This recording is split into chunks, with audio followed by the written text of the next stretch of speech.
Hello, hello, hello. Today I am here with Carla, and we are talking all about getting older and new beginnings. This is going to be so much fun. For those of you that don't know me, my name is Sabrina Victoria. I am the host here at Her Talk Show. If you are not already subscribed, get on that subscribe button. What are you waiting for? These podcasts are guaranteed to have you thinking differently about life and business. Get ready, because today's guest is about to change the way you view your world. This is Her Talk Show, hosted by Sabrina Victoria. Listening live, welcome. And if you're listening on the replay, make sure you hashtag replay wherever you're at so we can send you some love in the comments. Listen, we have had over 600 women grace this stage. We are adding another one to the list today. Carla Johnston, a board-certified clinical nutritionist, certified health coach, author, and speaker, focused on expanding the conversation on women and aging. I love this. Her new program, Dynamic Decades, was created for women aged 60 and older who wish to age in health, happiness, and purpose. Carla has earned her doctorate in clinical nutrition and MS in herbal medicine and an MA in applied sociology. So excited to have you here, lady. Welcome. Thank you so much. It's great to be here. Yes, I love this subject. I'm 40. And this is the thing. It's like when we're 20, we think 40 is so old. And then when we're 30, we think like 60's old. And now we're 40 and we're like, oh my gosh, we're almost 60.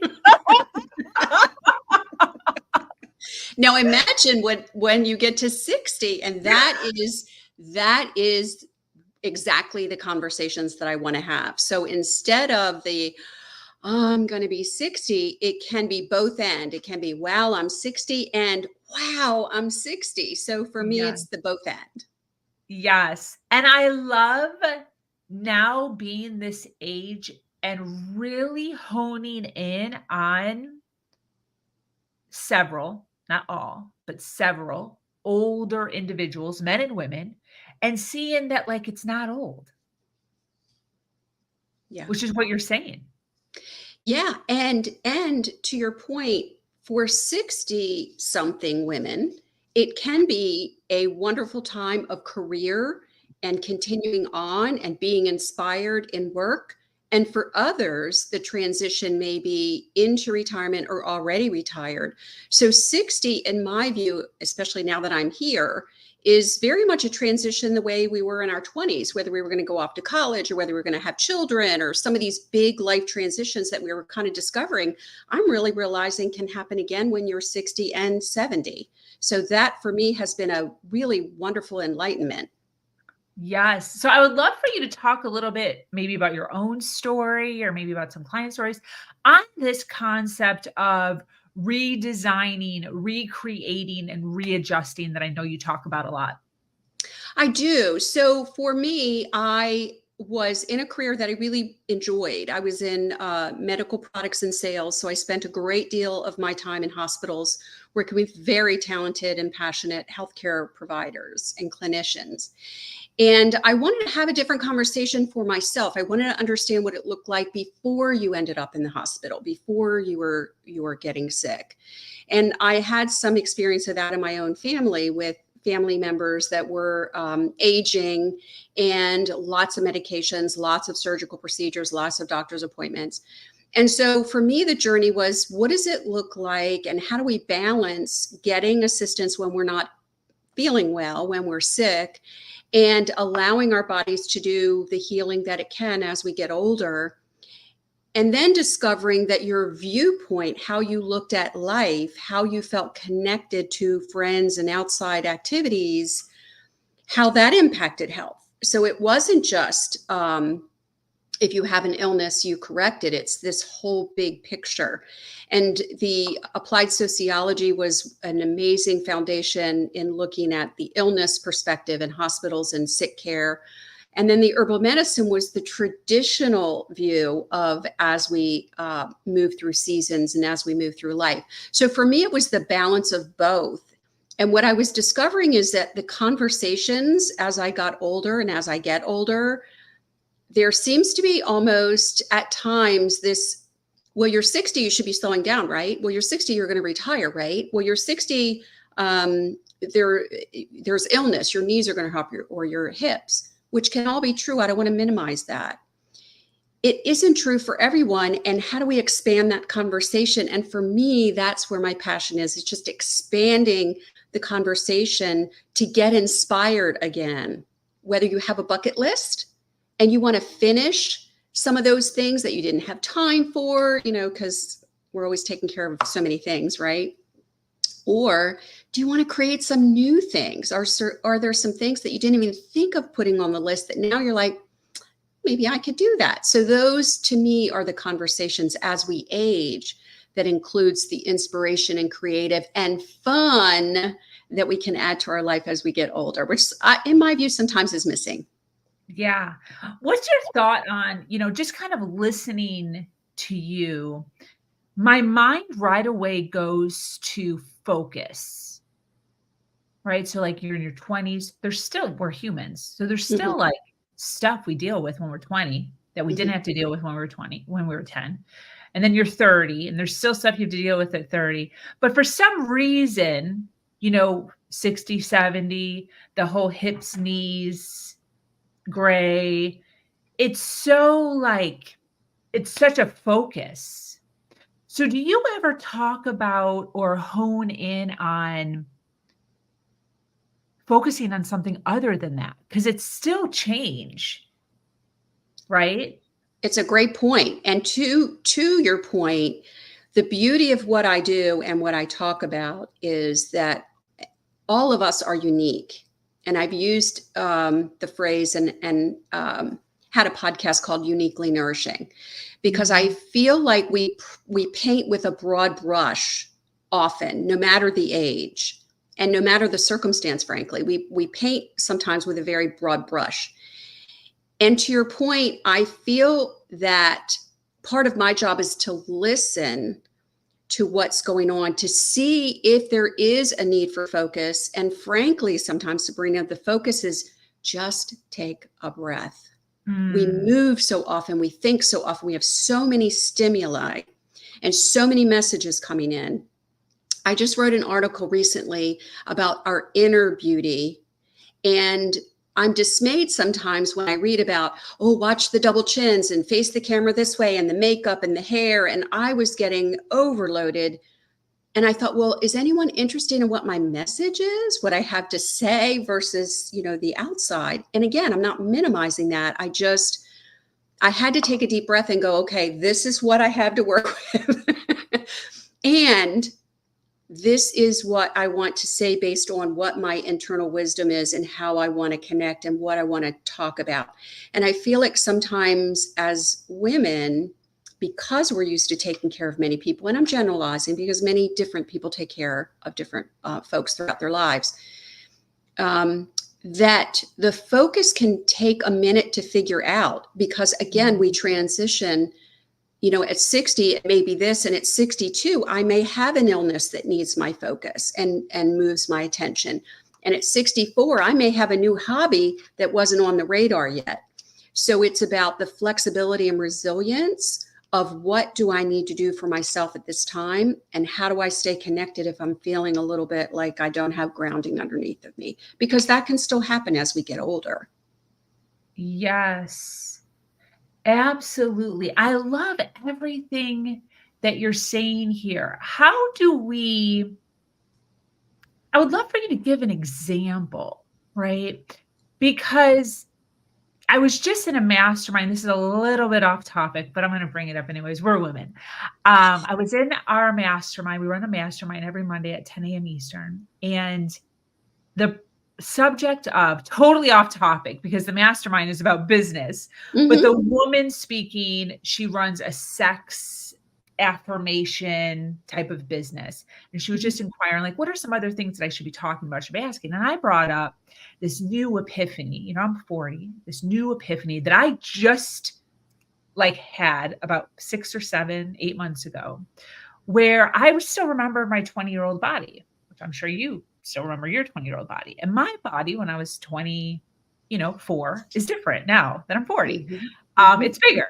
And my boobs look different. And my stomach looks different. And I didn't necessarily feel comfortable wearing any sort of lingerie anymore. Like I just totally just took it out of even the conversation. Like it's just not something that I do anymore because I don't feel like my 40-year-old body looks good in lingerie anymore because I'm comparing it to my 20-year-old body. And I was telling these women, I was giving these suggestion of, hey, you should have somewhere in there that they should be curious about, could they go and find something that makes them feel sexy, take their spouse or not, and wear it just to see. And that's literally what I did to myself about 7 or so months ago. I literally just like going through all my drawers and I found all this stuff. And I'm like, this stuff doesn't even fit me anymore. But I tried some of it on. Some of it was like a one size fits all thing. And I tried it on. I was like, it looks pretty freaking good on my body. So you're talking about, like, when I hear you talking about, hey, this is what my face looks like. I had that epiphany a few months ago and I was like, this is what my body looks like now at 40. My body's not going to look the same as it did when I was 20. So how do you without saying put on lingerie, right? Maybe not necessarily, but how do you convey this to your clients or your community about, hey, how do we embrace how our face looks now? How do we embrace the way that our breasts look now compared to when we were 26? It's such a great point. And so I have two simultaneous trains of thought. And the first is, which is exactly why I started Dynamic Decades. Okay. Because what I would say to the situation that you mentioned is, when was the last time you were 40? You're a beginner at being 40, right? And one of the pearls of wisdom that I took away from my incredible herbal medicine program was that we are a beginner at those stages of transition. And yet we want to use the brain of what we did before. So what I would say, and another example of that is someone that shifts careers. And whether you're 20, 30, 40, whatever the age, when you shift a career, you are learning. So it's like, oh, I used to do this and, oh, I can't get this. And it's like, when's the last time you shifted career? Well, this is my first time. Oh, okay. So maybe you could give yourself a little bit of grace and go, this is the first time I'm doing this. You're writing the script as you go. Is it always easy to do? I would argue perhaps, maybe not at times, depending on the day or the minute. So you're redefining what that looks like at 40.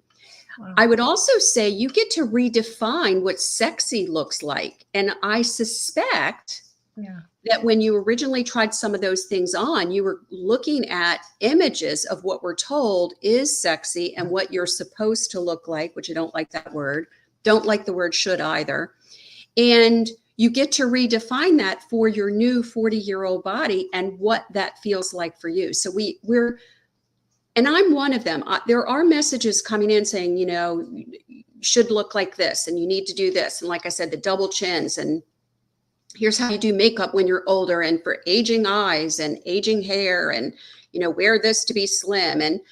And while all that can be helpful, and for people that love that and that's their passion, that's fantastic. For me, the messages start to feel really heavy. Like I just kept putting on one wool blanket after another. And what I discovered was I am new at my 60s and I'm not going to do it that way. I'm just not going to do it that way.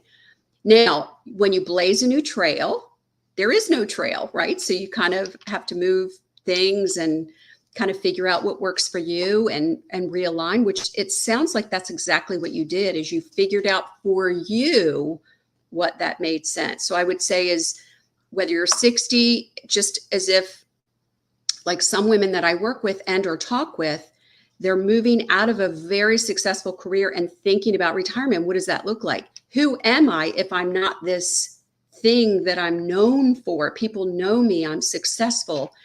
And when I shift to retirement, what does that look like? So again, beginner at doing that. And what does that look like? And frankly, that angst can show up in lack of sleep and health and, not feeling connected and feeling isolated. So it all goes back to this big circle of how do you take a breath and really figure out what you want to focus on, which is exactly what you did beautifully. And then you figure it out. If that path isn't working, then you kind of shift path. Maybe there's a different kind of sexy that you want to bring at 40 that you didn't before. And you wouldn't know that unless you started discovering that for yourself. Totally. So this is taking me in a couple of different directions. I'm going to start direction one. We have a ton of people watching live, by the way. Thank you so much for being here and hanging out with Carla and I. We appreciate that. If you are watching on the replay, hashtag replay so that we know that you're here and that you're watching and we can send you some love. For those, no offense, for those that seem as if they may have given up, right? They're feeling that heaviness that you're talking about, where they're just like, I don't know how to do contour. I don't know how to mismatch. It used to be I could just throw something on, it would look nice. I don't want to watch 17 YouTube videos on how to make my waist look slimmer. How do we shift? Do you have a modality? Do you have a first step? Just a simple something where somebody can kind of alter their mindset or their focus or their just a little bit to get them thinking outside the box, to have them maybe taking a step into what it means to redefine. We're talking about redefining. Well, how though? What's a little thing you can give us? Yeah, boy, I wish I could answer that really quickly. And because I think it would be amazing. And the interesting piece is, it's always like this simply complicated conversation, right? What I would say though, is for you and for me and for many women that I've worked with, the first kind of insight is, what am I making this mean? So in your example of I'm not feeling sexy in this 40-year-old body, what are you making that mean? That you are no longer ever going to be sexy, or that you're not sexy according to the way you were before, or you saw a new ad and realized that may not be for you? Because when you answer that question, then you get to pull back and go, does that apply to me? And I don't feel like we ask ourselves enough of that. So I don't have a small waist anymore. What am I making that mean? Well, that I'm not going to be thin and beautiful. And well, is that true for me? Am I that concerned that my waist impacts the knowledge that I have that I'm going to bring to the world? Is it impacting the work that I'm doing? Is it impacting me spending time with my grandchildren? Is it impact? So after a while you go, okay, so I'm kind of a beginner at noticing that maybe there's a disconnect between what I'm thinking and what could be. And then I would say, start to look for resources. The caution I would say with resources is, I use the term go behind the headlines. So we always have these bullet points. For an example, I hear a lot, Carla, I'm over 60 and I'm kind of getting this weight. Do you think the keto diet's for me? Or Carla, I hear a lot about the Mediterranean diet. Or there's this new Pilates program. Do you think that's for me? And my question goes back to, what do you think? What has worked for you in the past? Because everyone listening to this, and you and I, we are not the same. We don't share the same, obviously the same genetics, interests, likes, current health status, our age, if we take medication, if we move, if we've had surgeries, our family, our stress, sleep, all of those things, they all kind of combine. So when we go to focus, if I'm overwhelmed with that conversation, where would I start? It might be, I just need some rest. It may be that I need to speak with someone about how I can put some things in balance, because it all seems so overwhelming. So I would say the first question is, what am I making this mean? What is it about this that's really causing me some angst right now? And what are the resources. And it may be professional. It may be the physical that you need doctor's care. It may be emotional, where talking with a therapist or a coach could be helpful. It may be really working with someone on the physical piece, or it may be just connecting with other friends going, you know, I've been kind of thinking this way. What are your thoughts about this? Before I would head out and look at other resources that may confirm the fear rather than allowing you some discovery. Yeah, that's great. So what are you making this mean? While you were talking, I had this epiphany that I know every woman can relate to, and that's pictures. During COVID, I broke my leg, October 2020, and I gained between like October 2020 and, well, a little before that, let's be honest. I've gained probably like 50 pounds. I've lost the majority of it. But for that year or so afterwards, I like did not want to be seen in pictures because I was gaining. So you could see it in my face, you could see it in my arms and like my chest. And then started to, you know, work on losing weight. But there was a section there where I had to like really sit down with myself on kind of what you're saying. Like, am I not worthy of being in pictures now just because I've gained? That's a great question. You know, it comes up, and just so that you know, and everyone knows, I am a masterpiece in progress myself. I don't know what the word perfection means. I don't know what being perfect is. What I will say is I've come to the realization, because, you know, with pictures and posing and filters and all that, I just made the decision that however I was at that time was going to be good enough. And there are people that no matter what position they look, when you take a picture, it's the most unflattering. And I fit in that category. I have friends that no matter what, they could come out of, you know, a mud bath and they just look beautiful. I'm not one of those people. And what I had to do, Sabrina, is go, okay, what am I making this mean? Because if I'm not in that picture with my group of friends because I'm feeling like, oh, my face, my chins, my bags under my eyes, 10 years from now, when I look back, am I going to go, oh, I missed that opportunity because I had bags under my eyes?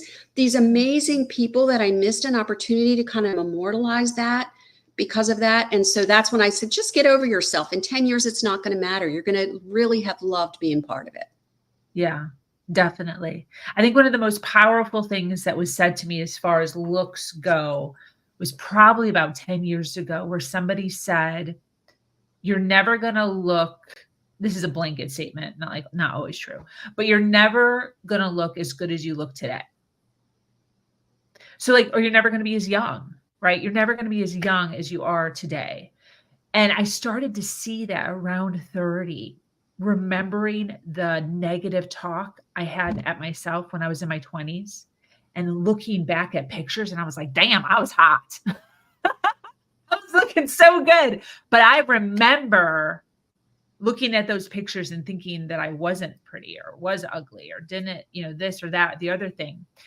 And kind of conceptualizing that as I get older, and I have to remind myself, in 10 years from now, that is going to be a beautiful picture, because the wrinkles do continue to happen. The gray hair does continue, the weight does continue to go into different places that it wasn't before.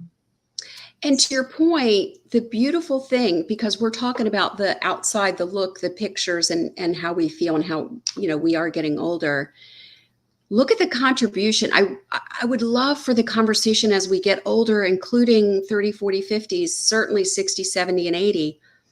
I would like to spend my time talking about the contribution we're making and the connections we're talking about, and the bringing light into the world and focusing on all the wonderful things that are going on that don't make the headlines, in addition to and minimizing how I look on camera, how my hair looks, and the wrinkles and all of that.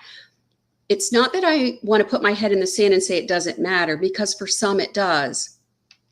My offering is, wouldn't it be great if it mattered this much, and this much is what we talked about with what we did and what we shared and how we do it. And that's why I feel like the inner beauty is kind of minimized at times because we always have to get through the outer. And as you continue, I mean, look at what you're doing, look at what you're contributing to the world. And it doesn't matter truly what the outside looks like if you're feeling fantastic and celebrating what you're doing and navigating life's challenges and assisting other people and giving someone a leg up. Like I like to say, if I'm ahead, I like to pull behind, like, hey, can I help you? And at times, if someone's kind of struggling, to go, you know what, I can just walk with you, right? None of that touches how we look or how we show up in pictures.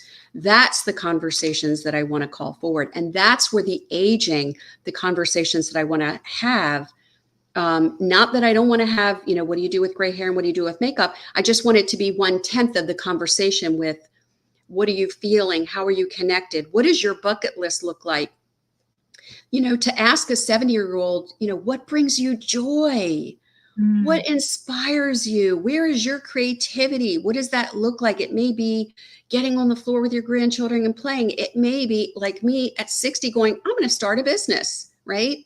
So I want to have those conversations and keep in mind that as we get older, the chances of dealing with an illness or the chances of having someone who's taking care of someone with an illness, I don't want to minimize that because that's impactful. And once again, that's a big part of life that has nothing to do with how we show up in the mirror and or in pictures. Yeah. I love that you're talking about contribution, because the second part that came up for me was around retirement. I live in Boca Raton, Florida, for you or anyone who doesn't already know that. And Boca Raton, Florida is retired folks predominantly. And I hear a lot. I have a lot of friends that are 60, 70 or older, just because that's where we are. And one of the biggest things that I hear is,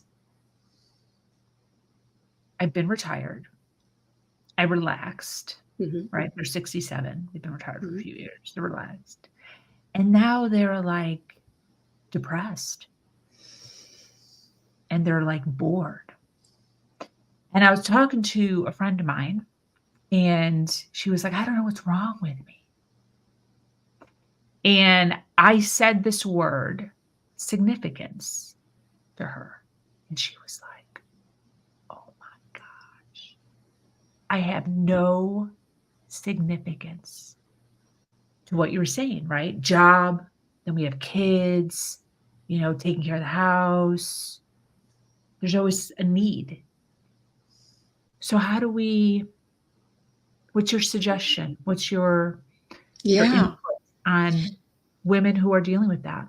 Yeah. And so that's one of life's transitions, right? So the transition that you mentioned is someone who already retired. And now the transition is, okay, what next, right? For me, see, I redefine words all the time, and I have people redefine them for themselves. Significance could be that you are in someone else's life doing something for them that is amazingly powerful. And I'll give you a quick example. Many years ago, I worked with someone who had incredibly challenging health condition, one that made it impossible for this person to really leave home for any length of time. They just had one symptom after another. And after a while, the fear of, like, if I go out, this is all going to happen, then created even more symptoms. And so they did all of the testing and all of the medications, and everything ruled in and it ruled out. And so I was called in to talk about nutrition, because it must be that I'm eating the wrong things. And so in working with this person and hearing what they had to say, already retired, not feeling like they're able to do anything, grandchildren even moved away, friends were passing, there just didn't seem to be any joy or spark. And we talked about contribution. It's like, well, I have no way to contribute. And so through conversation, I said, what is it that you like to do? Take all that out. Let's just take it out. What do you like to do? Well, I acted and I did plays and I love to read and, very, very into the arts, love paintings and art and all of these amazing things. And I said, so I know you don't want to leave too far from home. And I know that there's someone very close here that isn't able to leave home. What if you could read to them? What if you could just take your theatrical voice and read to this one person? And then if you have to excuse yourself to go home because you feel like things are flaring up, you could finish that page or that chapter and say, okay, hang on. We're going to, it's a page turner. I'll be back.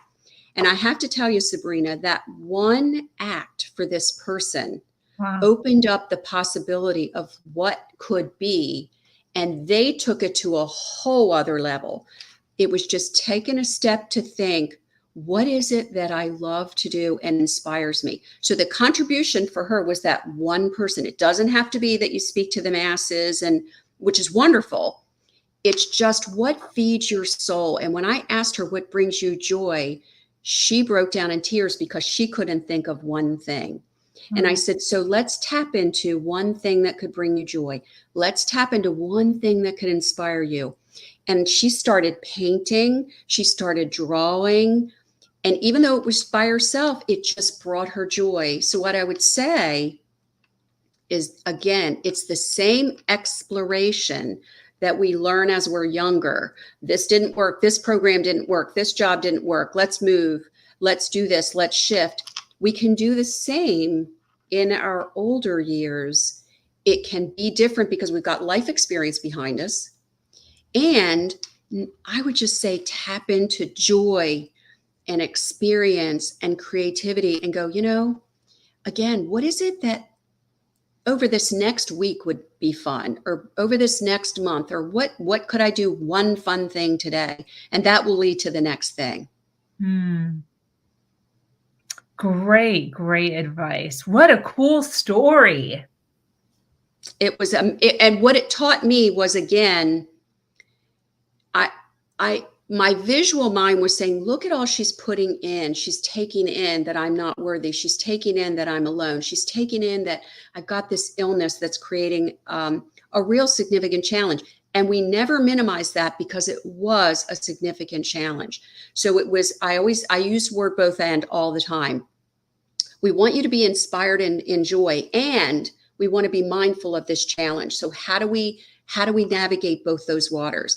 And it didn't come immediately. I mean, there was like, I've already done this and this didn't work. And, I'm so frustrated. And once you get below that and you keep taking a breath and kind of realize that, what is it that I can visualize? Then you can move in that direction.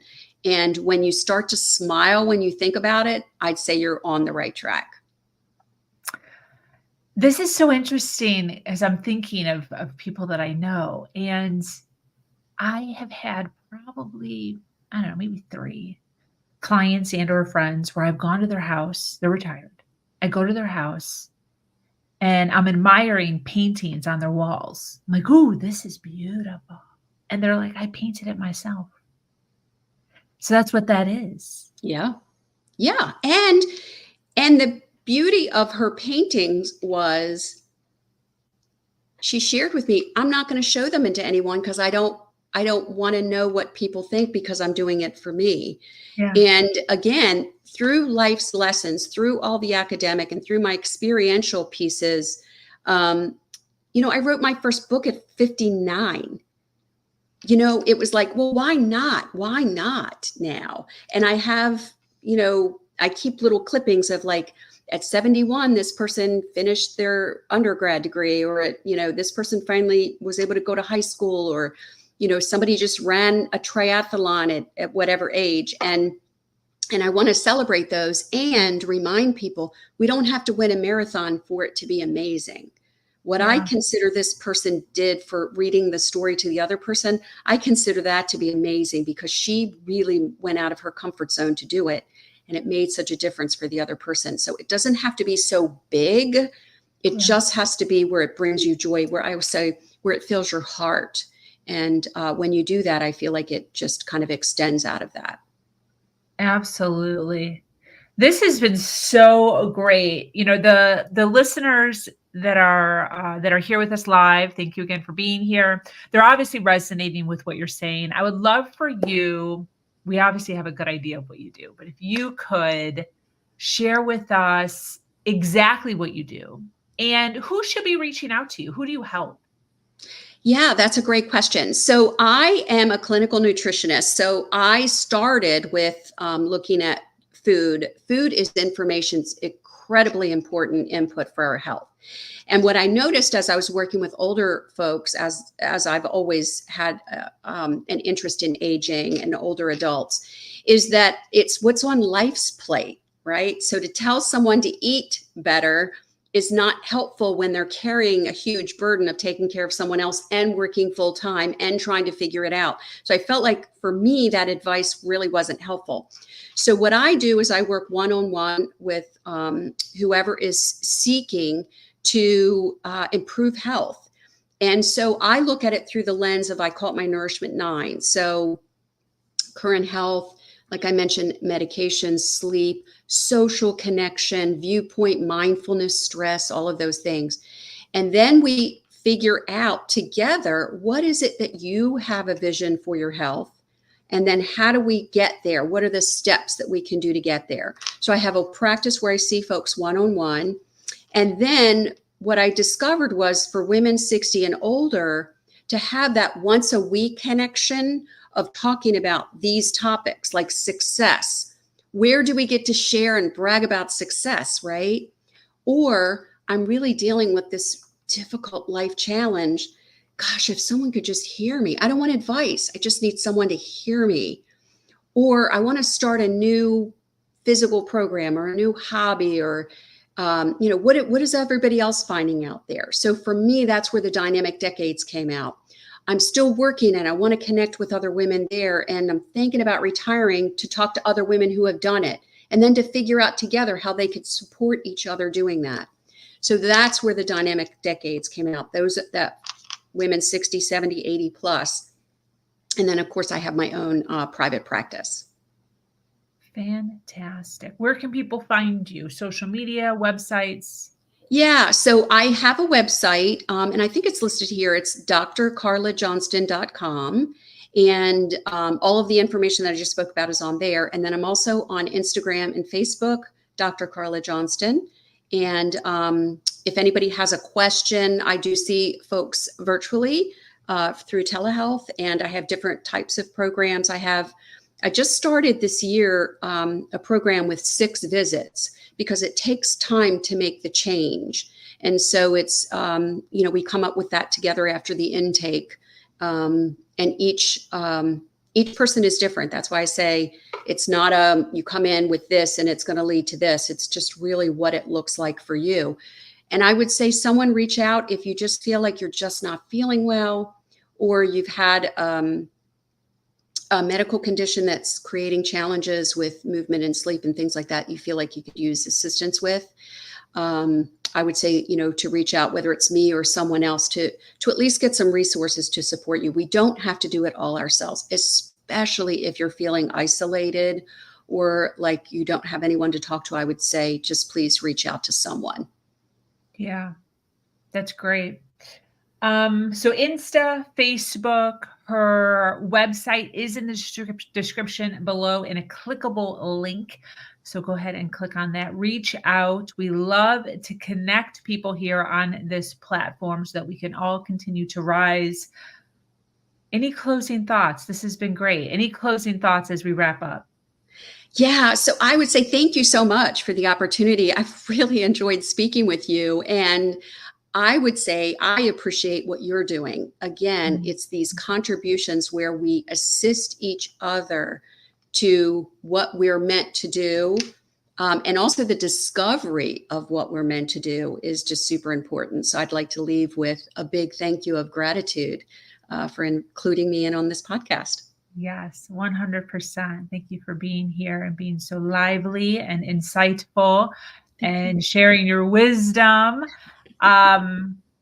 For those of you watching live, for those of you watching on the replay, thank you for being here. Thank you for staying till the end. Remember to follow, like, and share.